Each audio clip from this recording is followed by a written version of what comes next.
4월 13일 총선에서 야당을 찍어주십시오. 야당에게 과반 의석을 주셔야 여러분들이 원하던 그런 평화롭고 행복한 대한민국을 만들 수 있습니다. 국민 여러분. 박영선 의원을 정말 딱 특정해서 맹 공격하고 나섰습니다. 새누리당의 목소리 한번 들어볼까요? 어저께 더민주당의 박모 의원께서는 필리버스터 하는 도중에 눈물을 쏟으시면서 이번 총선에서 표를 모아달라고, 표를 몰아달라고 하시는 걸 보고 정말 아연실색했습니다.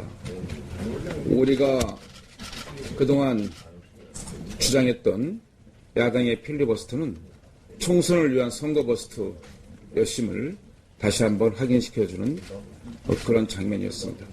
필리버스터 전국에서 어제 연설을 한 주자 중에요. 자, 더불어민주당의 박영선 의원이 있습니다. 그런데요, 어제 연설 도중에 저희가 이제 직접 들려드릴 건데 이 얘기가 엄청난 논란을 불러일으키고 있습니다. 더불어민주당 지금 9일 동안 필리버스터한 본심이 바로 이것 때문 아니었어? 이런 얘기까지 나오고 있는데, 자, 박영선 의원의 목소리입니다. 제가 그 화난 국민들, 분노하신 국민들의 마음속에 그 노여움을 제가 다 안고 가겠습니다. 저에게 분노의 화살을 쏘십시오. 그리고 제가 다 맡겠습니다. 대신 국민 여러분께서 분노하신 만큼 4월 13일 총선에서 야당을 찍어주십시오. 야당에게 과반 의석을 주셔야 여러분들이 원하던 그런 평화롭고 행복한 대한민국을 만들 수 있습니다. 국민 여러분. 그러니까 선거버스터라고 하는 거죠. 필리버스터가 아니고 선거버스터. 그리고 누가 분노합니까, 국민들이? 저거 중단한 것에 대해서 저 분노하는 국민이 어디 있어요? 아까도 말씀드렸듯이 그 핵심 온라인상의 지지자들하고 일부 강경 노선을 갖고 있는 사람들. 아니, 박영선 의원께서 지금 김종인 비대위원장하고 내가 알기로는 공천 정국을 날카로운 칼날로 지금 주도하는 분인데 왜 저런 모습을 보이는 거예요? 무정단상에서. 완전히 감성을 이용해가지고 국민들한테 호소하는 거. 저 같은 사람한테는 정말 이해가 안 가요. 왜? 딴 섬에서 온 분 같아요. 대한민국 국회가 아니고 어디 다른 섬에서 지금 와가지고 울고. 이거는 울을 사안이 아닙니다. 정확하게 진리를 이야기하고 명분을 잘못한 걸 짚고 다음부터는 이렇게 하겠다는 대국민 사과를 해야지. 국민이 분노할 일이 뭐 있어요, 여기서 지금요. 박영선 원내대표가 저렇게 박영선 의원이 저렇게 한다고 국민이 동의할 국민도 없는 거예요. 잘못된 접근입니다. 황 의원님은 박영선 의원의 저 눈물의 호소를 어떻게 들으셨습니까? 어이없죠, 뭐. 어이가 없죠. 아니, 강기정 의원이야 낙천했으니까 저는 그 눈물이 나올 수도 있다고 봐요, 그 당시에. 근데 갑자기 박영선 의원 보면 뭐 중단하다. 지금 김종인 비대위의 좀 비대위원 아닙니까? 그렇습니다. 근데 갑자기 중단하는 것을 표를 달라 그러다 보니까. 4월 13일 총선에서 야당을 찍어주십시오. 야당에게 과반 의석을 주셔야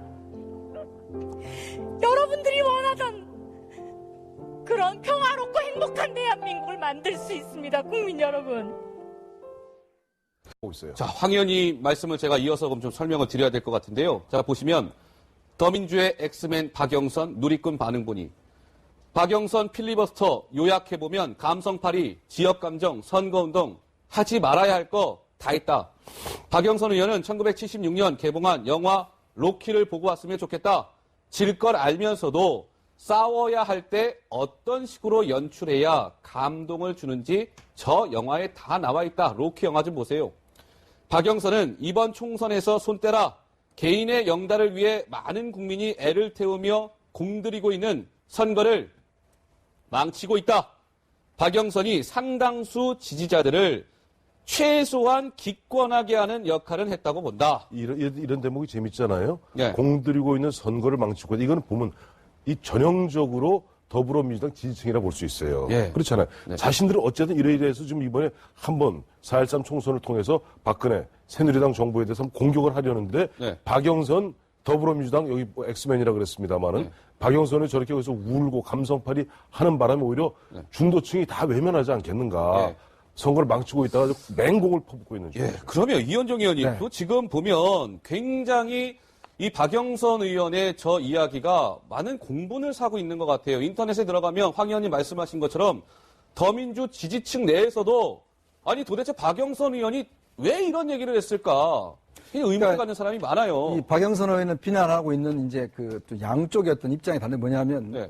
그 지지자층에서는 박영선 의원이 어제 열린 의원총회에서 이 필리버스터를 중단해야 된다. 강력히 주장한 사람이에요. 김종인 대표와 아울러서. 그러니까 결국 이제 박영선 의원의 어떤 그런 강력한 주장이 먹혀들어서 일단 비대위에서 중단 결정이 내려졌거든요. 이제 그 부분에 대해서 야권 지지자들이 왜 당신이 중단하자고 했느냐. 네. 당신 때문에 결국 우리 투쟁 그동안 했던 다 망쳤다.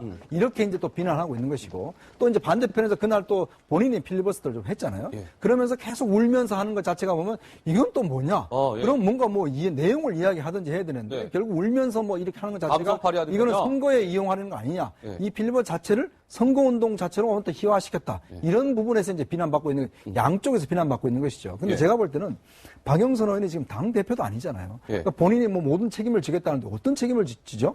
글쎄요. 그리고 책임지기 아빠 예. 이종걸 의원도 마찬가지지만 제가 다 잘못입니다. 그러니까 정치인이라는 게 책임을 지면 뭔가 내용을 이야기해야 됩니다. 자, 그럼 내가 총선에 불출마하겠다든지 예. 사퇴를 하겠다든지 뭔가 액션을 해야 돼요. 예. 자, 이종걸 대표 내가 말로는 책임지겠다 하면서 예. 아무런 이야기를 하고 있지 않습니다. 박영선 의원 지금 본인한테 화살을 해놨는데 그럼 화살 받으면 어떻게 할 건데요? 본인은 뭐 이런 것을 이야기를 해야 되는데 네. 말로는 내가 다 끌어안겠다 하지만 누가 끌어안으라고 그랬습니까? 예. 그러니까 끌어안을 이유도 없어요. 예. 끌어안을 수 있는 방법도 없습니다. 예. 이제 그러면서 저런 식으로 이야기를 하는 것 자체가 그렇게 설득력이 없다는 것이죠. 자, 지금 당장에 이 박영선 의원의 이 내용과 관련해서요. 오늘 새누리당은 박영선 의원을 정말 딱 특정해서 맹 공격하고 나섰습니다. 새누리당의 목소리 한번 들어볼까요? 어저께 더민주당의 그 박모 의원께서는 필리버스터 하는 도중에 눈물을 쏟으시면서 이번 총선에서 표를 모아달라고 표를 몰아달라고 하시는 걸 보고 정말 아연실색했습니다. 우리가 그동안 주장했던 야당의 필리버스터는 총선을 위한 선거버스터였음을 다시 한번 확인시켜주는 그런 장면이었습니다. 네, 원유철 원내대표는 김승옥 대표님 네. 표를 몰아달라고 하는 모습을 보면서 정말 아연실색했다. 필리버스터가 아니고 총선을 위한 선거버스터였음이 박영선 의원의 저 말을 통해서 명백히 입증됐다. 이렇게 맹 공격하고 나섰습니다. 네, 뭐 새누리당 입장에서는 뭐 저렇게 나올 수밖에 없고요.